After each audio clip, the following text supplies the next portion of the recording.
Hello and welcome back to the Sell Like a Leader podcast. We have developed this podcast for revenue leaders to really give you insights from other leaders across the globe on how they manage, how they run, how they vision for high performing sales teams so that you can learn from them, I can learn from them, and we can dive into different topics every single month to just grow as leaders. So I'm your host, David Kreiger. I'm founder of Sales Roads. We're America's most trusted sales outsourcing and appointment setting firm. And today I am super excited to bring you an amazing sales leader, Victoria McGlone. Just to give you a sense, Victoria is currently the founder and CEO of Three Cliffs, which is the home of the AE Playbook. And if you haven't checked it out, check it out. It is the world's fastest growing training course for B2B salespeople. She has an amazing background in technology sales that spans almost 20 years, starting as an AE through global sales leadership roles, and now really bring insights and training to salespeople across the globe. And she's just a really passionate person about helping salespeople make more money by learning skills that they don't get taught in business school. And that's something near and dear to my heart. We'll dive into that today in some more detail. And then just on a personal note, she is a breast cancer survivor who has made it her mission to help other families with young children navigate their own complex and emotional cancer journeys. So without further ado, I would love to jump in. Welcome, Victoria. Thank you so much for joining us on the podcast today. Thank you for having me, David. Your introduction of me is better than an introduction I could have done myself. Thanks for setting the stage so well. It's such a pleasure to be here.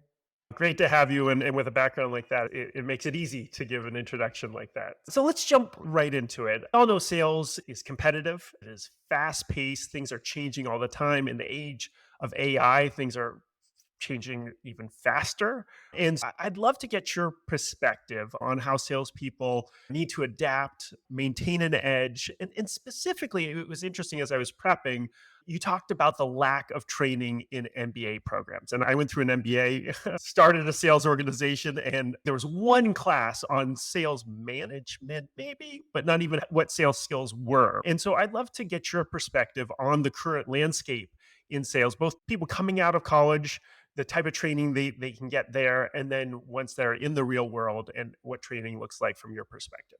Yes, thanks, David. It's so funny. Even saying the terms sales training to me has always sounded like an oxymoron because as salespeople, don't we all believe we're just the best at what we do? We all have to have this overconfident edge to be successful in our career. So I think when we say sales training right away, I think it can be quite off-putting for salespeople who naturally have an ego that would state that maybe they don't need training, and it's something that we're working with there at Three Cliffs. But going back to the business school question that you asked, I did an undergrad in business information technology. So it was a 4-year undergrad in the UK.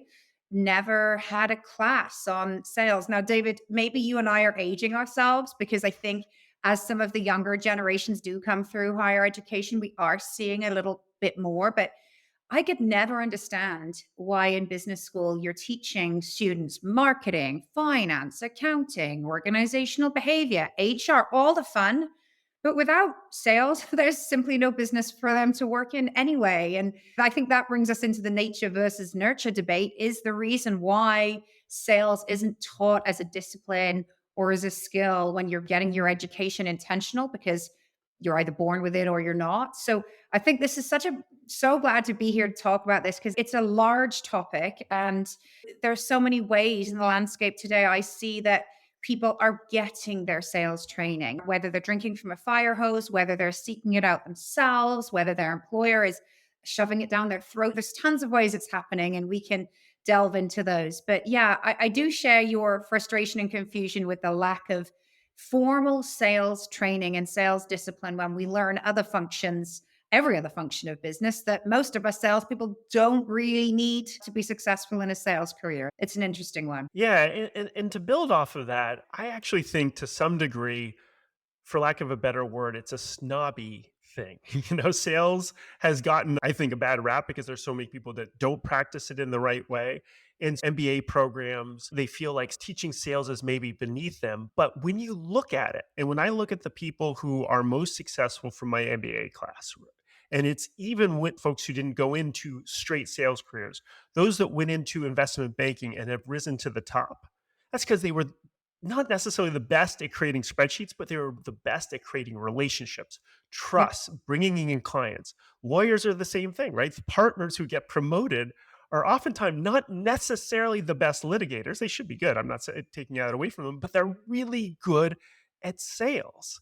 And even just in life skills, sales is a life skill. And so I agree with you so much that I think that these programs are missing the boat when really the number one skill that should be taught out of these, because it applies to everything you do in business and your personal life, is sales, and is, I think, the number one predictor in almost any career is your sales skills. That it's a big miss. I agree. I completely agree. And it's funny. We have a joke in our family home, and I can even say I have two kids. They're 9 and 7, and they're selling me all the time on things that are important to them. My 9-year-old is a Minecrafter, and he knows he only gets a set amount of screen time in a day. So, whilst we don't call it sales or say we're a salesperson, I can tell you that 9-year-old can navigate a conversation to get the outcome he desires, typically around an extra 10 minutes of screen time or some new Minecraft coins or anything else. Sales, I think, just in itself, just to close off on this one, we think of that MBA program, and I think that quadrant IQ, obviously, we all know what IQ is, and the higher the better. But I think there's the EQ and the SQ elements that even if MBA program sales, I think nurturing emotional intelligence and social intelligence are so fundamental as new grads are coming into the workplace now, because I do think that whilst it's hard to teach it. Whenever I'm hiring salespeople, that EQ and SQ traits are the things I can typically spot quite quickly. And David, even chatting with you, I think we're bouncing it around here. But without those, sales goes back to that traditional, and I think maybe even 30, 40 years ago, sales had a reputation of those who can't sell. It was almost, I think you're right, that snobby thing. Oh, you go into sales? I remember my mom saying to me once, it was a few years ago, and I said, Mom, do you know what I do for a job? And she said, Yes, you're in marketing. And I said, But no, I'm in sales, Mom. And she said to me, bless her soul, she said, Oh no, I tell everybody you're in marketing because it sounds much better. I remember her saying that. And how do we get more people to jump into sales when there is this narrative? And I think even internally in companies, you've probably seen them. Salespeople get paid the most and work the least. That is such a myth, but the best of us make it look that way. We always make it look easy. And it's very frustrating for people in marketing or people in finance or people in operations to look at this group of people and say, hang on a minute, I'm sure you only work 2 hours a day and you're always on a plane at a fancy trade show and you get free meals and you earn 3 times more than I do. So there's a whole bigger conversation here, David. I feel like you go on for hours around switching the narrative on what sales is and isn't. There's so much I can go in. I want to get to our next question, but I want to mention one thing that you said in there that I think is so important, which is just thinking about it in the prism of our kids. And that's something that I think about a lot. And the skills that we can teach them that we've learned in sales. I was talking to a colleague just a few days ago, and one of the things that he's really nurtured in them is just he has them actually sell candy bars. He wants them to make money, but the biggest thing that it's taught them is to not fear rejection. And when you can build that trait in your kids and in ourselves as salespeople and just in life, you are so much better off. And so I love how you think about the way that they negotiate with Minecraft and other things. And I think more sales leaders should think about the training they get in sales and think about how they can put that into the ethos of their kids, because that's how you build resilient, high functioning, amazing kids who are going to be successful in their careers. Agreed. What I'd love to get your perspective on, since you've had a career in sales going on 20 years, is that the sales profession has evolved a lot. And I'm curious, are there different skills now that salespeople really need to have to be successful than you saw 5 to 10 years ago? Or are the fundamentals the same, and it's the tools and the tricks and the things that we do that have evolved. Yeah, that's a great question. And I think the skills required to be successful have changed. I think the bar is higher. I think many years ago, before the evolution of tech and all the things that we've seen, salesperson could be successful with a great personality and a bit of hustle. And don't get me wrong, I love those two things too. We all need those. But you started seeing that generation of salespeople, maybe without a formal education or a business background or a tech background, but they were really nice and really chatty and they worked hard and they hit their number. And I think fast forward to where we are today, those skills are table stakes. But I think we're now digital literacy, and it goes without saying, I think is again, going back to my kids, I look at how quick they are, even now at 7 and 9,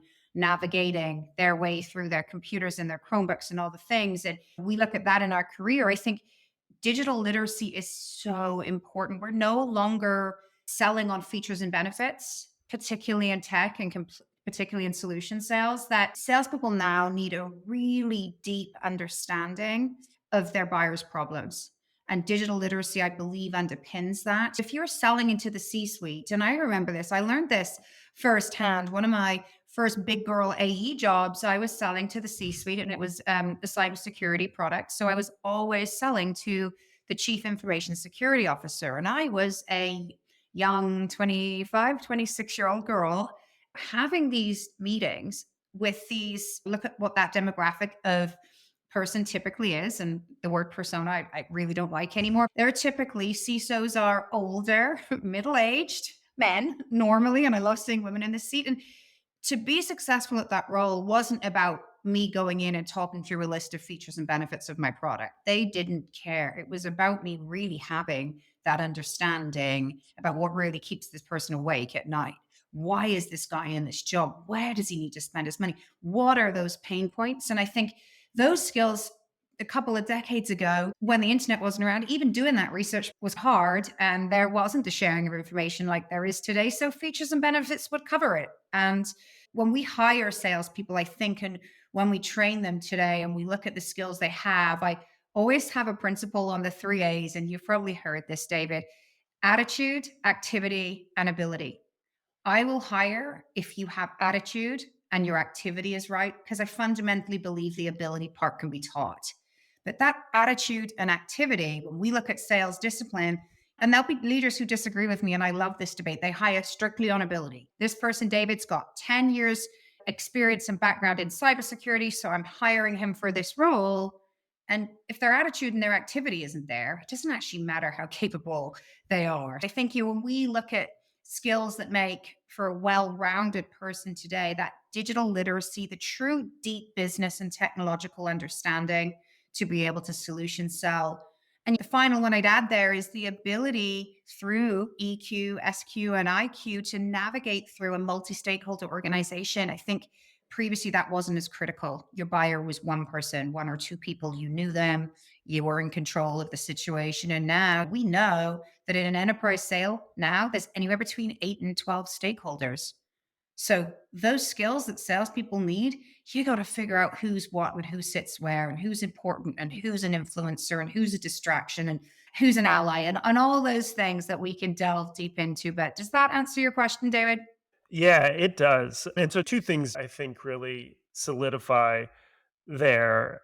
And I think things have become both more competitive over the last 5 to 10 years, and buyers have gotten more inundated with both external sales messaging and also just internal stressors and things like that.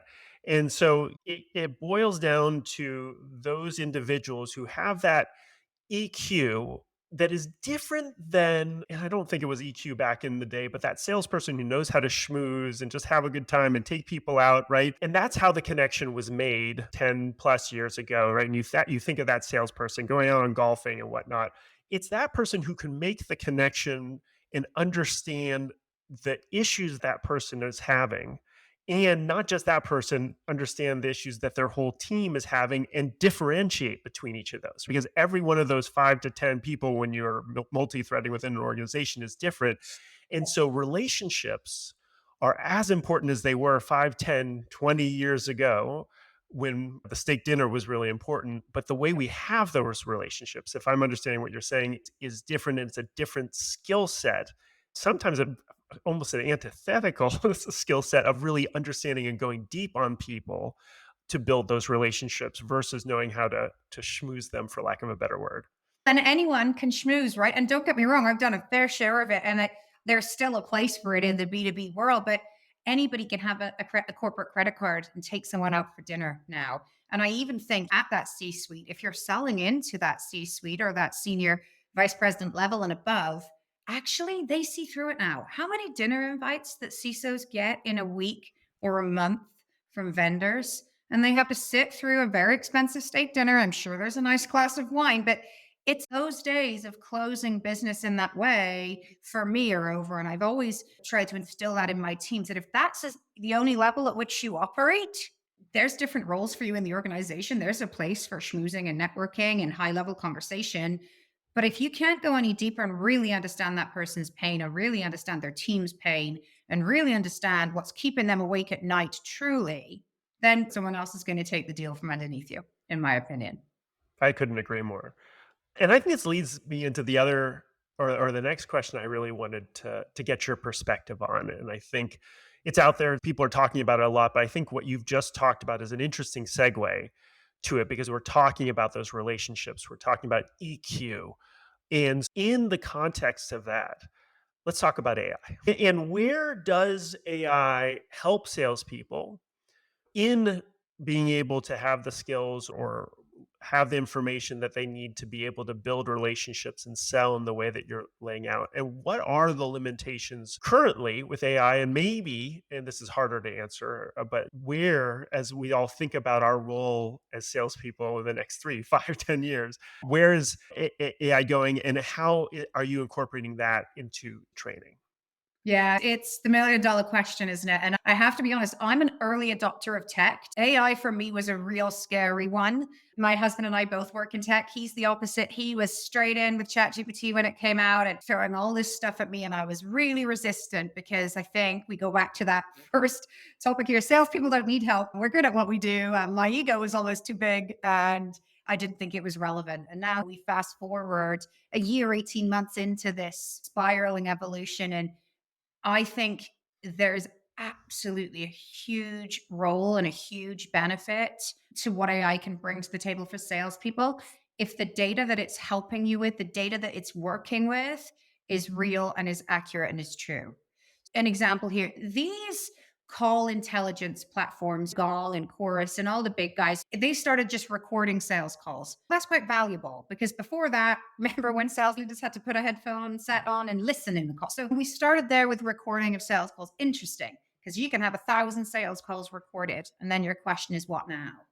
We've seen the evolutions of those AI based sales intelligence tools where we're now at a point where call recording, so what? Then we get calls transcribing. I remember being a sales leader, having my reps calls emailed to me. Handy, but now I have to read 600 emails a night. So that's not super helpful.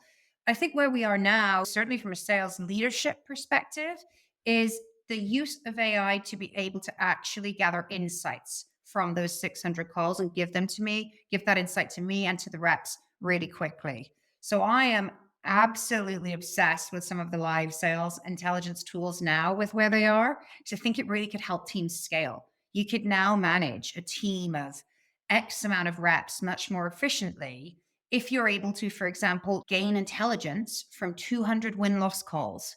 That's really interesting. And I'm not talking about a marketing person going through those line by line in a transcription. I'm talking about using AI to your advantage to summarize that information and get deeper insights. And so I think personalizing those learning experiences as a rep, and one day I will go back to being a rep. I love being an IC. I always talk about how it was one of my favorite points in my career. I would be using these sales intelligence tools every day. I want to hear the reason my customers are buying, the reason they're not. I really want to get to the bottom of objection handling. You know, the best rep on the team, I want to hear his or her calls. I want to understand insights that I don't currently have into what they're doing that I could be doing. So I think it's all around almost moving that ego that salespeople typically have sitting on our shoulder to the side and saying, how can I use this to learn more, get better, and do it quicker? Call listening is just the number one way to improve your skills. And it's listening to your own calls, your Mhm. good calls to remind yourself what went well, your bad calls, and forcing yourself to self critique. And then listening to your teammates' calls. Both we're a sales outsourcing company, so we work with a lot of different companies and have different programs. But I think I encourage our team to listen to calls from people on their team, but calls from other teams, because there's lots of great nuggets that you can learn from everywhere. And the more you listen, the more you learn and the more you sell. And so I think that is a really good insight. I think a lot of times when I ask these questions to people, they talk about how to use AI for emailing and things like that. But really, it's reinforcing some of the fundamentals of what really helps reps and managers get better. And that's just listening to the customer, listening to their team performing, and curating that information more efficiently. Exactly. And we use the term listening. We only have 2 ears each and 24 hours in a day. There is only so much listening a human can do. What I love, obviously, about using AI for this is just to being able to amplify that times 1,000. Listening to one sales call that's 30 minutes long to give a rep feedback.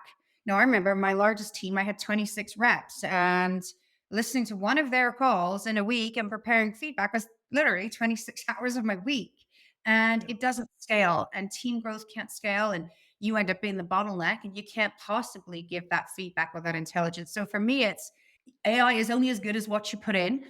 So feed these engines with the right amount of calls, give them 1,000 calls, give them that, all of those transcripts. Now you come back to me after those 1,000 calls and tell me the top 5 value points that my reps seem to be missing, because that's how you build a training program that they're going to need. That's fantastic.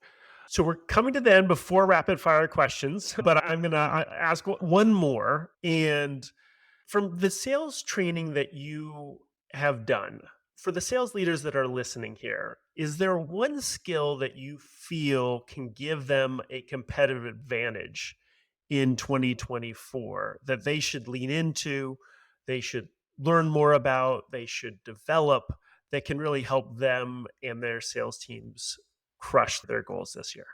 Yeah, if I were a sales leader and when I go back to managing a large team again, the ability to integrate and leverage the power of the data that your organization is sitting on to help you make informed decisions and a leadership strategy is so key. I think so often in sales, and I'm guilty of this as well, we lead with emotion. We have these sales happy ears. You know that feeling when you get off a customer call and it's gone so well and you've got your verbal commitment.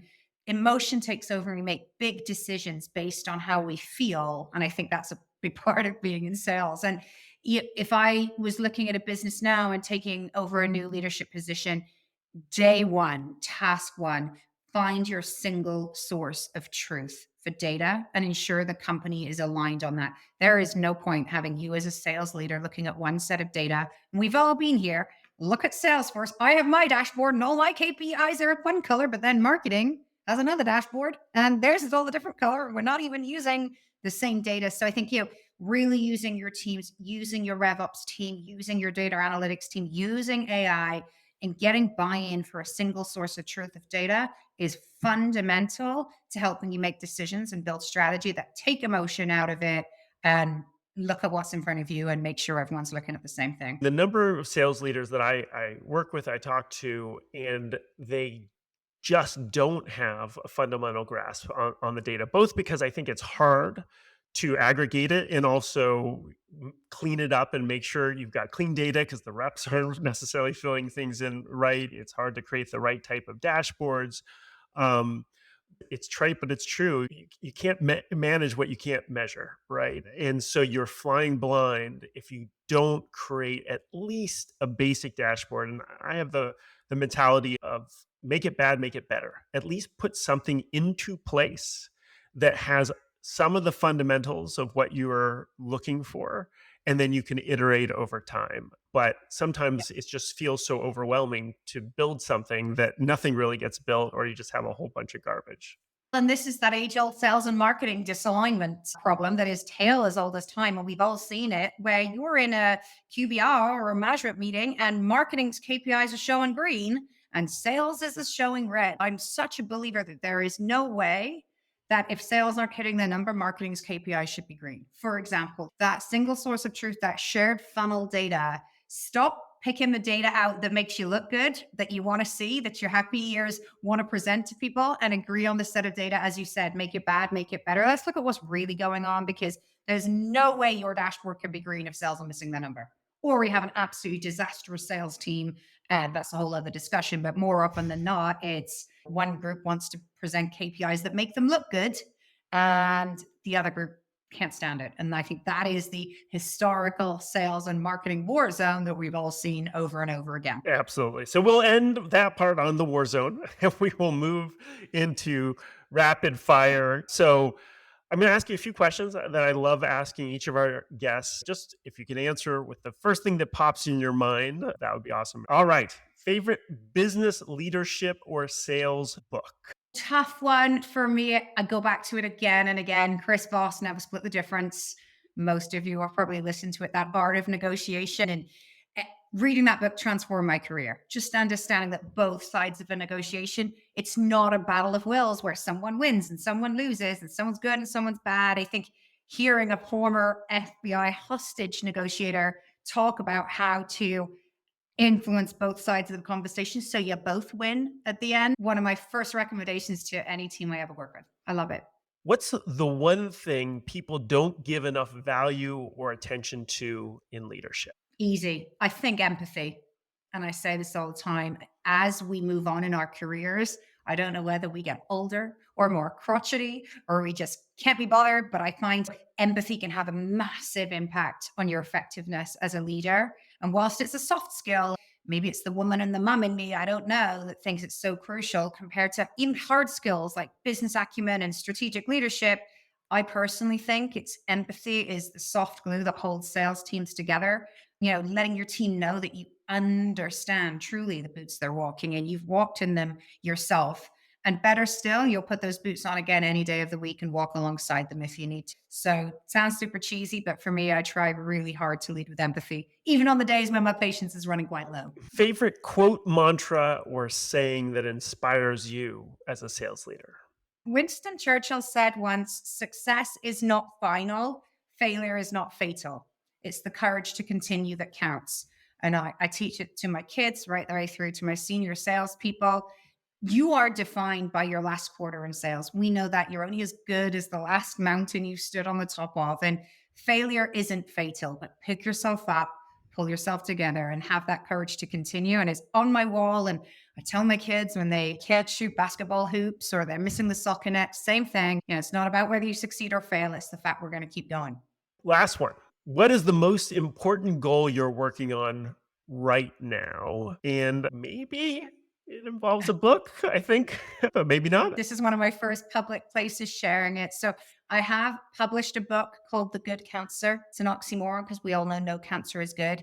But I wrote a children's book to help explain to young children and for them to understand an early stage curable cancer diagnosis. And it essentially is an illustrated 32-page children's book and helps explain to young children that while someone that you love might have cancer, it doesn't always mean they're going to die. And there can be a happy ending on the other side. And it's an illustrated book that's dedicated to my two kids who did navigate this journey with me last year at the age of 6 and 8. And we're all better. We're all healthy. And this book is going to long continue the story. So thanks for letting me share.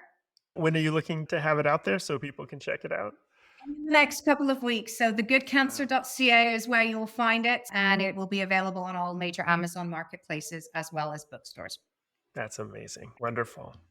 Victoria, this was awesome. I love the conversation. I got a lot of insights. This was a great conversation, just wide ranging from MBAs to the war between marketing and sales. And so really appreciate all the value knowledge that you shared here with us today. And if people want to continue the conversation, learn more about you, the book that's coming out, how can they connect with you? My business is Three Cliffs, as you mentioned, www.threecliffs.ca. You'll find the AE Playbook there. That's an 8-hour pre-recorded training course that I built for B2B salespeople. So check that out and you can get in touch with me there as well. Yeah, please check it out. As you can tell, Victoria's got a lot of amazing knowledge that can help your sales team. And That's it for today. That's another episode of the Sell Like a Leader podcast. So thank you so much for joining us here today, spending 30 minutes of your time trying to build your knowledge around selling like a leader. My name is David Kreiger. Always feel free to reach out to me on LinkedIn. Love to hear what you think about the episode. If there's anything that you'd like us to cover, and you can always check us out at salesroads.com. So look forward to seeing you next time. Thanks again, Victoria. I